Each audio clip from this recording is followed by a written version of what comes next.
In the year 1926, could the poet, which is the year that the poet died, but could the poet, the famous German poet Rilke, have known that 100 years later you were going to hear one of his most notable poems, and that this poem was going to cause you to make a needed change in your life that you have not been able to make until now?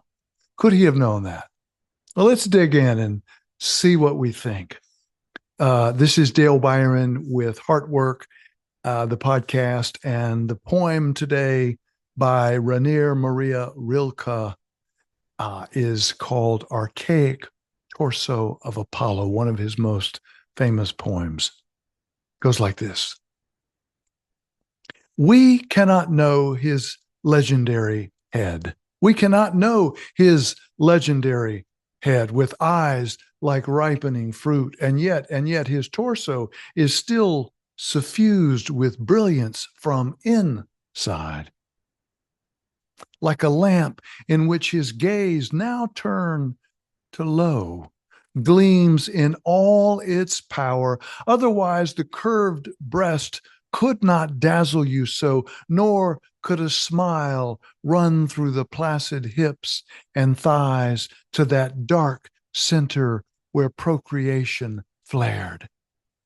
Otherwise, this stone would seem defaced beneath the translucent cascade of the shoulders, and would not glisten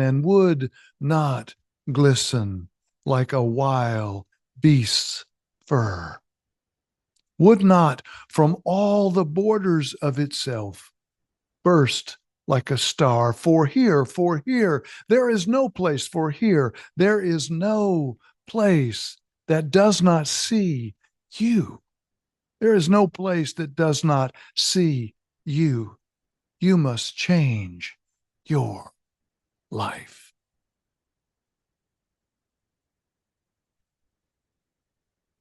That, again, is the famous German poet Rainer Maria Rilke and one of his most noted poems. And if you are not immediately given an image of what he's talking about, that is of course, the famous statue that's headless and armless of the torso of Apollo that you've no doubt seen an image of.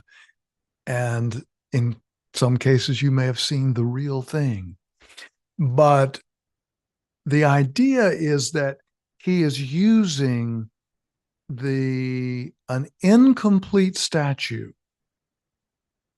and he is talking about, in some ways, an incomplete manifestation of this poem, because he's suggesting that this statue, even though there's no head, that there is no place that does not see you in life. And the incompleteness of this statue is speaking to the incompleteness of whatever change it is that I need to make, that you need to make, that we need to make. And so it's a brilliant way to call us into this poem, because only we know, only I know, only you know what is the ripening change that you know you need to make. That you know you need to make. I said again, a complete request from an incomplete statue. And Rilke could never know what changes that you and I needed to make, but he could powerfully call us into those changes with his poem, where he ends it by saying, otherwise, this stone would seem defaced.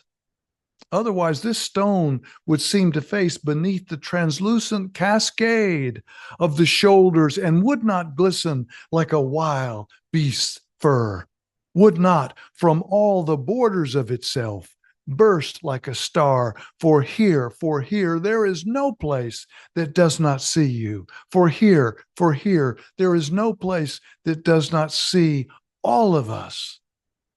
You must change your life.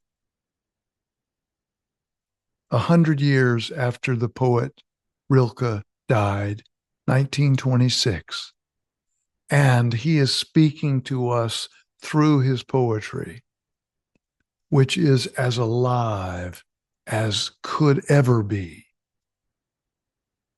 What change does it provoke for you that you must make? Thank you for your listening ear. Until next time and next poem, take good care of yourself, and if you can, someone else too.